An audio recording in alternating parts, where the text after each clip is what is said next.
Ce programme est financé par les amis et partenaires du ministère de Joyce Meyer.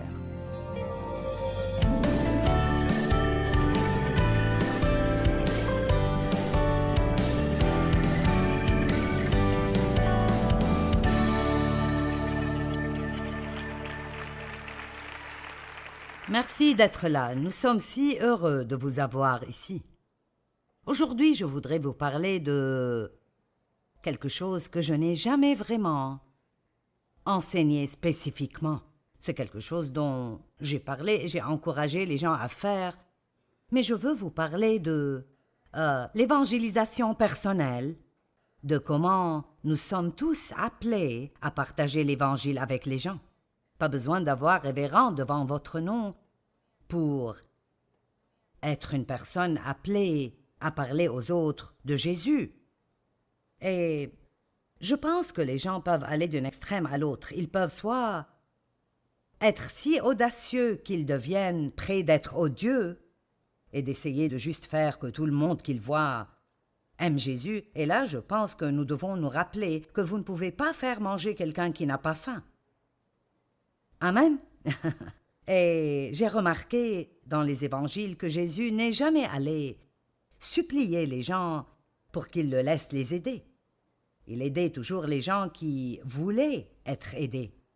Et alors je pense que nous pouvons aller de cet extrême à ne juste pas être sensibles du tout concernant à qui nous parlons ou comment nous leur parlons, ou même jusqu'à être vraiment juste effrayés de partager notre foi avec quiconque. Je crois aussi que Dieu nous donne des dons différents. Je crois vraiment que c'est applicable dans l'évangélisation, tout comme dans les autres dons que nous avons. Par exemple, certaines personnes sont probablement très ointes pour aller dans la rue et prêcher. Vous savez, je ne le suis pas. Je pense que beaucoup de gens peuvent juste approcher n'importe qui et leur parler de Jésus. J'ai dû trouver ma zone de confort. C'est un mot que je vais utiliser, mais je veux que ce soit clair, que je ne dis pas que nous devons être confortables dans tout ce que nous faisons. Nous devons suivre l'esprit, que nous soyons confortables ou pas. Mais je crois bien que si nous sommes moins par Dieu pour faire quelque chose, ça ne nous rendra pas misérables et ce ne sera pas très difficile pour nous de le faire. Ce sera quelque chose de plus naturel. Donc, tout d'abord, je veux que ce soit clair que nous tous sommes appelés à faire ça. Chaque chrétien a une responsabilité biblique qu'il doit désirer de travailler avec le Saint-Esprit pour diriger d'autres personnes vers une relation avec Jésus-Christ. Et il y a des passages magnifiques, 2 Corinthiens 5, 18. Mais tout cela est l'œuvre de Dieu, qui, à travers Jésus-Christ, nous a réconciliés avec lui. Donc Dieu a utilisé Jésus pour nous réconcilier avec lui-même. J'aime ce que la Bible amplifiée dit, il nous a amenés dans l'harmonie avec lui. Il y a tellement de gens dans le monde qui n'ont pas l'harmonie avec Dieu. Ils n'ont pas d'accord avec Dieu. Et nous voulons essayer de les aider si c'est possible. Et puis il nous a donné à nous le ministère de la réconciliation. Faites attention parce que ce sera important pour cet enseignement, pour que par nos paroles et nos actes, nous amenions d'autres personnes dans l'harmonie avec lui. Donc je pense que les deux doivent travailler ensemble. Je pense que dire aux gens est important, mais je pense que montrer aux gens est important. Vous pouvez être la personne la plus gentille sur terre, mais si vous n'êtes pas comme ça parce que Christ travaille dans votre vie, alors ça ne guidera toujours pas cette personne à Jésus. Ils penseront que vous êtes bon, mais ça ne les mènera pas au Seigneur. De la même manière, vous pouvez être assez audacieux pour parler à tout le monde à propos de l'Évangile et de ce que Jésus a fait pour vous et comment ils doivent le recevoir, mais si vous n'avez pas de bonnes actions dans votre vie pour renforcer cela, ça devient presque vraiment pire que si vous n'aviez rien dit du tout. Je pense que l'un des plus grands problèmes que nous avons dans la société aujourd'hui est que les chrétiens, dans plusieurs cas, ne vont pas dans le monde pour montrer le fruit de l'esprit et agir d'après ce qu'ils disent, qu'ils croient. Et alors, je pense que Dieu a planté ces gens maintenant absolument partout. Je crois que dans toute usine, dans tout centre d'achat, dans tout bureau, dans toute école, je crois qu'il y a des croyants plantés dans tous ces endroits. J'ai senti que Dieu m'a vraiment montré ça. J'ai mon peuple partout, mais ils doivent allumer les lumières. Et alors, nous ne voulons pas être audacieux devant nos amis chrétiens, et puis quand nous sortons avec tous les autres, devenir comme tout le reste du monde. Donc, dans le verset 20, 2 Corinthiens 5, 20, nous sommes les ambassadeurs de Christ. Dieu adresse par nous sa parole. N'aimez-vous pas cela? En tant que représentant personnel de Christ, vous êtes un représentant personnel de Jésus-Christ. Et Dieu veut utiliser chacun d'entre nous, chaque jour, pour essayer d'amener quelqu'un d'autre dans une relation avec lui. Et je pense que cela peut être fait de plusieurs différentes façons. Donc, nous vous supplions au nom de Christ de vous accrocher à cette faveur divine et d'être réconciliés avec Dieu. Romains 1,16 « Car je n'ai pas honte de l'Évangile. C'est la puissance de Dieu par laquelle il sauve tous ceux qui croient. » Donc, je voulais établir cette fondation que nous sommes tous appelés à prendre part dans le fait d'amener des gens à Jésus-Christ, chacun d'entre nous, sans oublier aucun croyant. Nous avons tous le ministère. Il y a 2 ministères que tout croyant a, l'intercession et la réconciliation. Vous avez tous un ministère. Mais nous voulons le faire comme il faut. Nous ne voulons pas avoir honte, mais nous ne voulons pas non plus juste matraquer les gens constamment avec nos Bibles et essayer de forcer Jésus sur eux, parce que cela ne marche pas toujours très bien non plus. Donc, Jésus a dit qu'il ferait de nous des pêcheurs d'hommes. Donc, juste une pensée intéressante ici. Comme toutes sortes de poissons dans l'océan, les rivières et les mers, ils ont tous besoin d'appâts différents si vous allez les attraper. Et je pense que c'est comme cela qu'est le monde. La même chose ne marche pas pour tout le monde.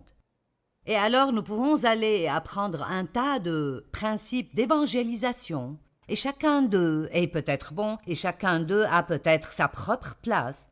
Mais si vous essayez la mauvaise chose sur la mauvaise personne, ça éloignera cette personne peut-être plus au lieu de la rapprocher de Dieu. Donc nous ne voulons pas juste sentir que nous avons cette obligation que nous devons remplir, et alors nous faisons juste ces choses sans être sensibles à comment Dieu veut que nous procédions. De plus, certains poissons ne mordent que dans certaines saisons. J'ai pensé que c'était intéressant parce que nous essayons peut-être de conduire quelqu'un vers Christ, un ami ou un étranger ou quoi qu'il en soit, et ce n'est peut-être pas la bonne saison pour eux. Maintenant vous dites, toute saison n'est-elle pas bonne pour que les gens reçoivent Christ? Ce que je veux dire par cela est que la personne doit être à un certain point dans sa vie. Ils doivent soit être assez désespérés pour être prêts pour un changement, ou ils doivent avoir été dans une situation où Dieu a préparé leur cœur. Ils n'ont même pas besoin d'avoir des problèmes désespérants. Je me souviens qu'une dame m'a dit une fois « J'ai eu une vie magnifique », mais elle a dit « Je n'avais juste pas de paix ».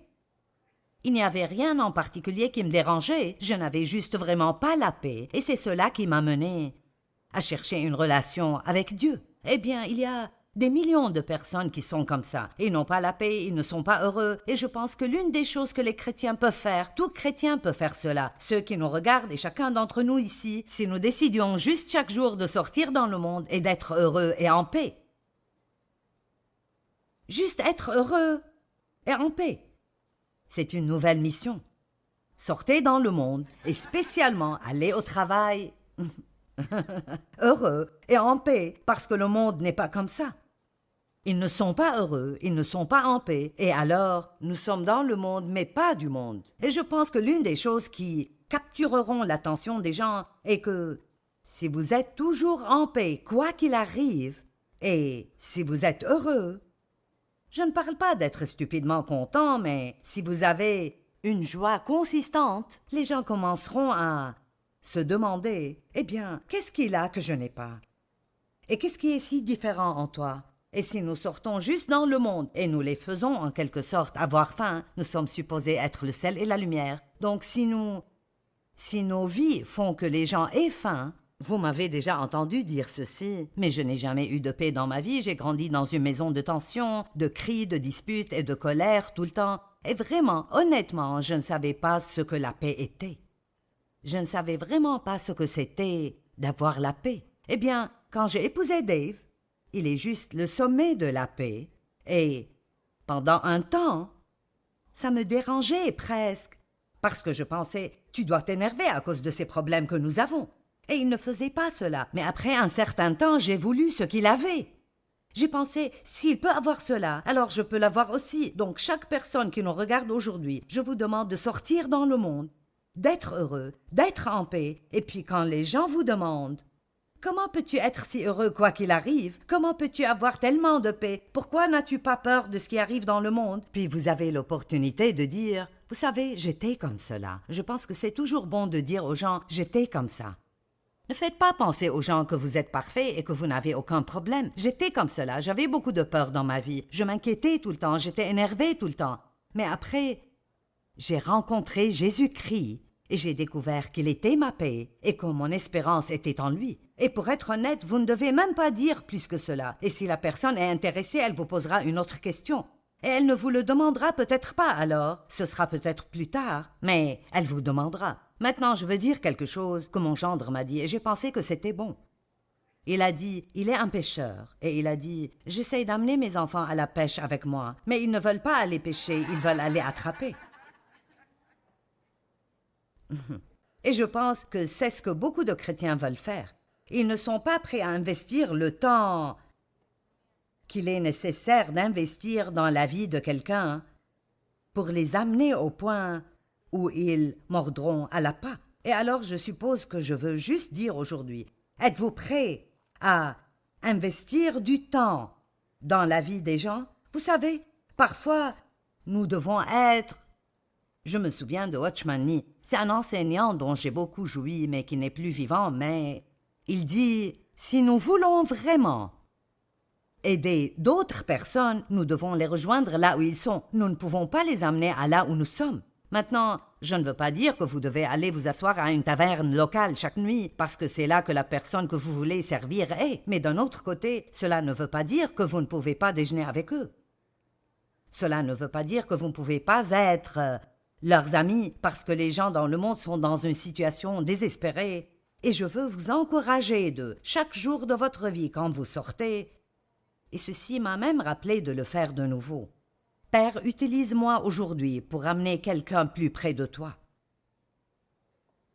Montre-moi quelqu'un que je peux aider, mais quelqu'un sur mon chemin que je peux aider. La première chose que nous devons faire est de vouloir faire ça et être prêt à le faire. Et puis je pense que quand nous sommes autour de personnes qui ne sont pas sauvées, avant de juste commencer à essayer à leur parler de Jésus, je pense que vous devez investir du temps en priant pour eux.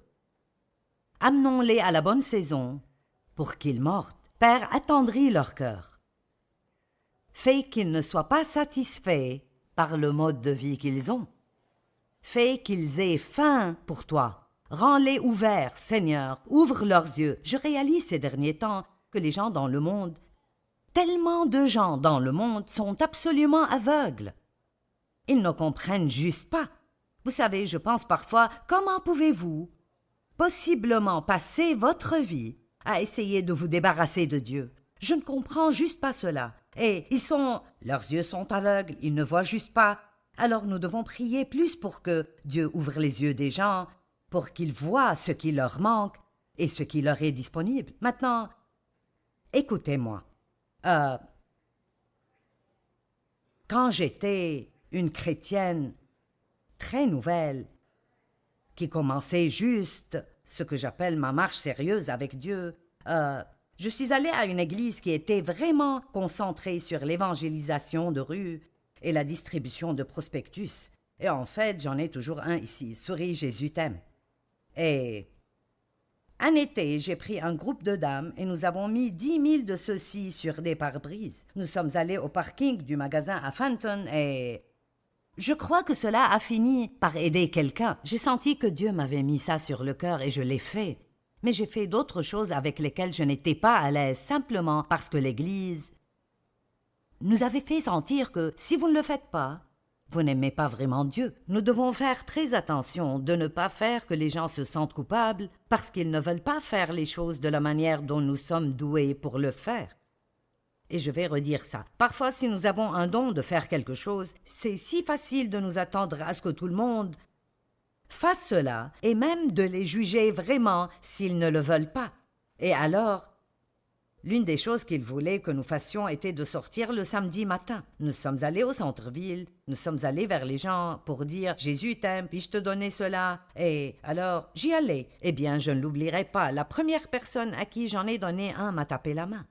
Donc, je vais juste être honnête, je ne suis pas à l'aise, personnellement, avec ce genre d'évangélisation personnelle. Maintenant, j'ai pensé, est-ce une bonne chose à dire ou à ne pas dire à la télé? Mais je pense que c'est bon parce que je sens que nous devons réaliser que Dieu veut nous utiliser tous, mais il nous utilise de différentes façons parce qu'il y a toutes sortes de personnes différentes dans le monde qui répondront à différentes sortes d'appâts. Et si tout le monde pêchait avec le même genre d'appât, alors il y aura beaucoup de poissons qui ne seront jamais attrapés. Donc nous devons être très sensibles à comment Dieu peut-il m'utiliser. Je suis arrivée au point, et je vous dirai la vérité, c'était il y a 37 ans, mais je suis arrivée au point où il nous poussait tellement pour s'assurer que tout le monde que nous rencontrions, nous leur parlions de Jésus, et je ne voulais même plus sortir de la maison. Parce que rien de cela n'était guidé par l'esprit. J'étais motivée par la culpabilité. Eh bien, je n'aime pas Jésus assez si je ne suis pas prête à parler à quelqu'un de lui. Et c'est important que toute personne fasse de l'évangélisation personnelle. Mais c'est aussi important que vous trouviez la bonne façon pour vous et la bonne façon pour la personne que vous essayez de servir. Donc, quelques suggestions. Ça devrait être facile pour à peu près tout le monde. Invitez des gens à l'église. Simple, oui ou non, vous savez. Je suis née de nouveau quand j'avais 9 ans, quand je suis allée à l'église avec des proches qui visitaient d'une autre ville. Vous ne savez jamais ce que Dieu pourrait utiliser, donc il n'y a pas de mal à donner une invitation. Si vous êtes dans un petit groupe d'études bibliques, invitez les gens à y aller. Vous savez, c'est une atmosphère où les gens peuvent être à l'aise. Si vous venez à ma conférence, invitez quelqu'un à venir. Et je dis cela aux gens et ils rient toujours, mais c'est vrai, offrez de les inviter à dîner. Les gens feraient presque n'importe quoi si vous les nourrissez. Alors prenez-les à un bon endroit et puis dites que vous allez à cette conférence. Et vous voyez, vous ne savez jamais. Vous pensez, qu'est-ce qu'ils penseront? Joyce est plutôt forte. Eh bien, vous savez, qu'est-ce qu'ils penseront? Vous savez, c'est là que nous devons être audacieux. Nous ne sommes pas responsables de ce que les gens pensent. Notre responsabilité est de donner une invitation et vous ne forcez personne.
Ils pourront dire oui, ils pourront dire non, mais au moins vous leur avez donné cette opportunité.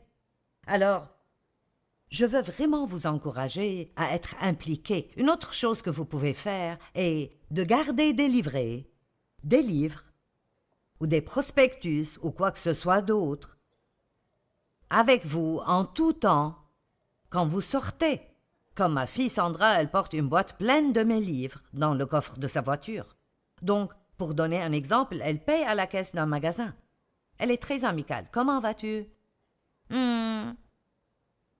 Ce n'est pas un très bon jour, un temps difficile. Vous savez, nous devons être équipés pour dire plus que c'est dommage.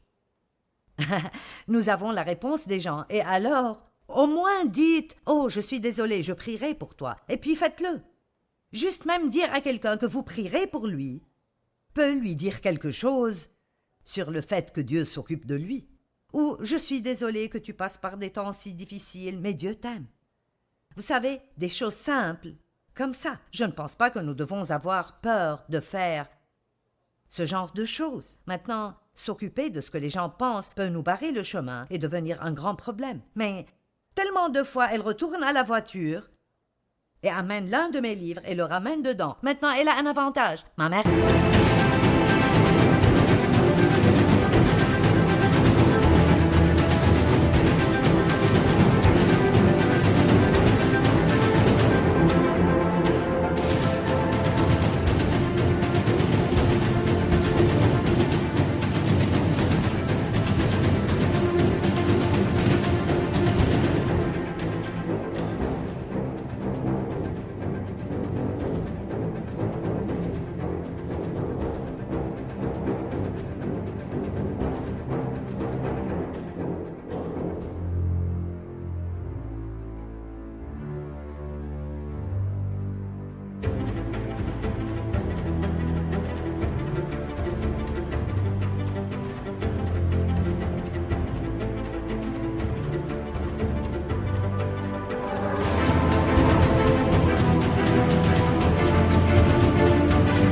a écrit ce livre et j'ai pensé que tu l'aimerais.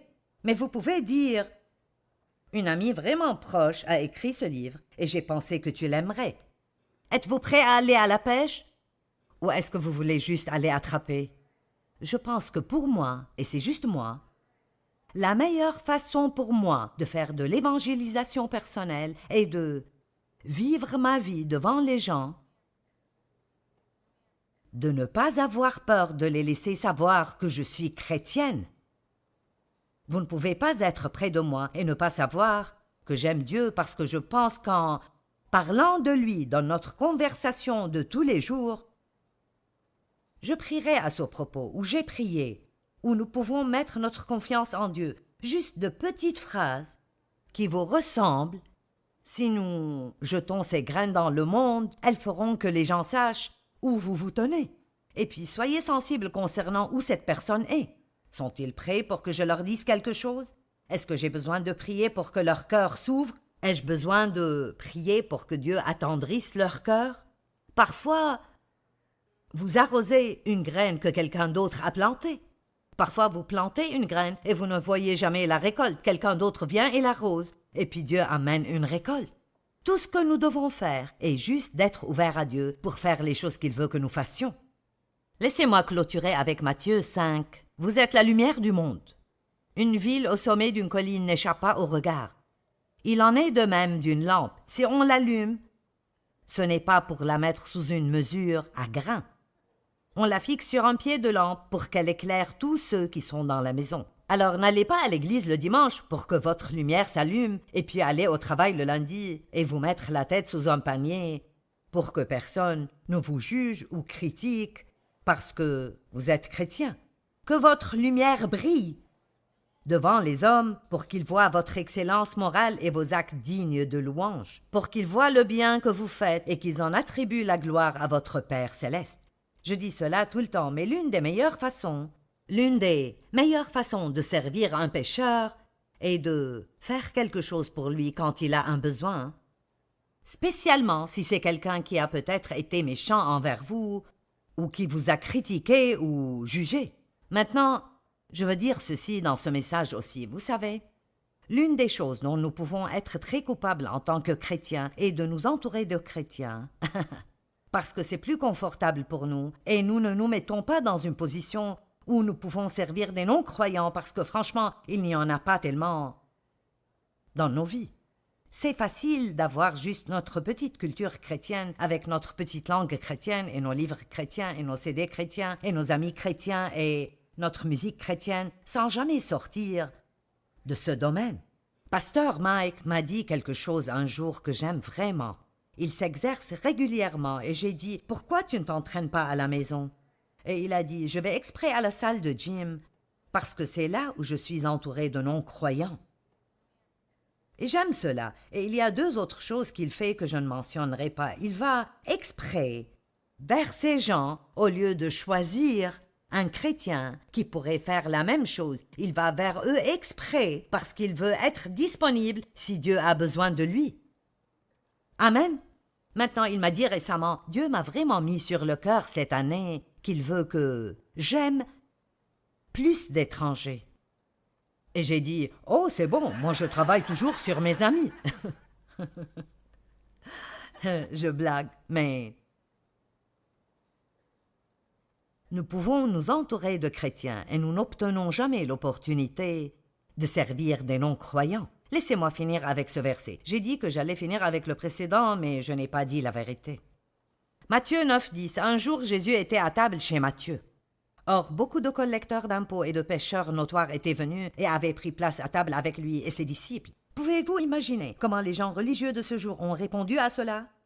Ils s'assiedent à table et voici qu'il y a tous ces pêcheurs essentiellement mauvais qui viennent et s'assoient avec lui et il les accueille comme s'ils étaient juste les personnes les plus géniales. Les pharisiens demandèrent aux disciples « Pourquoi votre maître mange-t-il avec des collecteurs d'impôts et des pêcheurs notoires ?» Mais Jésus, qui les avait entendus, leur dit « Les bien portants n'ont pas besoin de médecins. Ce sont les malades qui en ont besoin. » Donc écoutez, et ceci est pour tous ceux qui regardent à la maison, et nous tous ici, soyons ouverts et laissons Dieu nous utiliser. Je ne peux même pas imaginer ce qui arriverait si toute personne chrétienne disait chaque jour avant de sortir « Dieu, mets quelqu'un sur mon chemin aujourd'hui que tu peux m'utiliser pour aider à les guider vers toi. Laisse-moi être un exemple pour quelqu'un aujourd'hui. Montre-moi ce que je peux faire aujourd'hui pour aider quelqu'un à entrer dans le royaume. Et si vous commencez juste avec ceci, et vous sortez dans le monde et vous êtes heureux, ça ne prendra pas longtemps pour que vous ayez de grandes opportunités de guider les gens vers le Seigneur. Maintenant, écoutez, beaucoup d'entre ceux qui regardent n'ont peut-être pas une relation personnelle avec Jésus vous-même. Et vous dites, j'aurais aimé que quelqu'un m'évangélise personnellement. C'est ce que je fais maintenant. Et je veux que vous sachiez que Jésus est mort pour vous. Il vous aime. Il a pris votre péché sur lui-même, il a pris votre punition, et tout ce qu'il veut vraiment que vous fassiez est de croire. Soyez prêts à vous détourner d'une vie dans le péché, et croyez qu'il est qui il dit qu'il est. Donc, si vous voulez recevoir Christ comme votre sauveur maintenant, je voudrais juste que vous répétiez cette simple prière après moi. Père Céleste, je t'aime. Jésus, je crois en toi. J'ai besoin de toi. Je suis un pécheur. Pardonne-moi mes péchés. Je veux me détourner du péché et vers toi. Je veux être un chrétien. Je veux être un disciple de Christ. Je te reçois maintenant, Jésus, par la foi, et je te demande de me prendre juste comme je le suis et de m'aider à devenir qui tu veux que je sois. Amen. En tant que croyants en Christ, nous connaissons tous l'importance de la Grande Commission. Mais saviez-vous que seulement 7% des gens partagent leur foi avec les autres? Malheureusement, c'est la réalité dans laquelle nous vivons, mais nous pouvons changer cela. Nous vous invitons à vous joindre à nous et à des millions d'autres croyants dans le monde pour le Jour mondial de l'évangélisation, le samedi 26 mai. La mission de ce Jour mondial de l'évangélisation est simple. Partager l'Évangile avec au moins une personne en ce jour spécial. En tant que chrétiens, nous sommes appelés à partager ce que Christ a fait dans nos vies. Mais ça n'a pas besoin d'être difficile. La seule chose que Dieu requiert vraiment est un cœur consentant et obéissant. Vous n'avez pas à être Billy Graham ou Joyce Meyer, vous devez juste être vous. Alors priez et demandez à Dieu avec qui vous devez partager. Faites un plan et menez-le à terme. Un jour, une personne, un message. Samedi 26 mai.